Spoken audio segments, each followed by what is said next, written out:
Aaron Scott here with Clear H2O Tackle, coming to you from our shop here in Michigan. Whether you're a tournament bass angler that travels the country, a Lake Erie walleye fisherman, Great Lakes salmon fisherman, or whatever else you might chase around, we're here to help you. Feel free to contact us via our Facebook page, website, or telephone. We're happy to talk with you and walk you through your needs.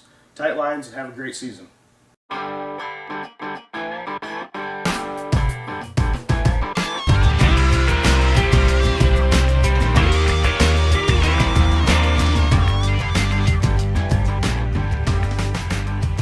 Hey, John Crews, Bassmaster Elite Series Pro here with Michigan Outdoors. I tell you, a lot of people have been catching a ton of fish on the Ned Rig. We have Missile Baits came out with the Ned Bomb at the Classic this year, and it has been, catching a ton of fish. Rig traditionally, this is a Gamakatsu finesse jig head designed for this type of bait. Works perfectly, catches a ton of fish. But I found myself earlier this year in one of the Elite Series events looking for just a little something different. With the Ned Rig, the bait covers a lot of water. You're throwing it out, lifting it up, it's sailing through the water, it's actually covering some water. I wanted something that was going to stay in the strike zone longer, but had that same small, compact package. And then it just hit me. I had my boat power pole down in some shallow water. I put the poles down, I rigged this deal up, and what I did was I got a G-Finesse tournament grade wire weedless wacky hook. Shinfukai designed that. It's perfect because it's compact and little, but it's also weedless. And I basically wacky rigged a Ned Bomb. It's a little Ned Rig bait, and I took a nail weight. I'm going to pull it out of this bait real quick.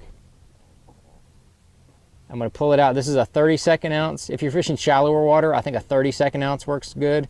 If you're fishing a little bit deeper water, you may want to bump up to a 16th ounce, but you don't need a lot of weight because this bait is very little. And when you stick it in there, you want to make sure you stick it in there to where you're not making the bait get crooked. You want to keep that straight. And so what you can do is you can fish this on, say 8-pound Sunline Sniper.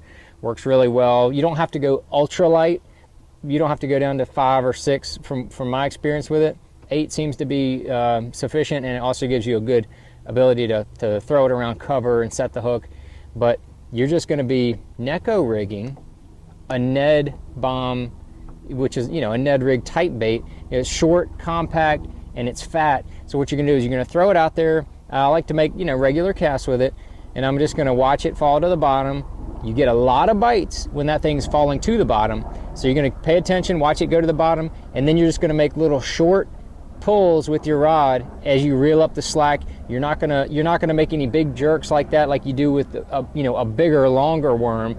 You're just gonna make little short jerks, just kind of barely reeling it and barely jerking it, and man, you will absolutely catch a bunch of fish around shallow water, and also with that heavier weight in deeper water. But this is going to be really good when the fish are in a smaller, compact zone. You don't want to cover a lot of water. Go to the traditional Ned worm when you want to cover a little bit more water, and hopefully those little 2 tips right there can help you catch a lot more fish.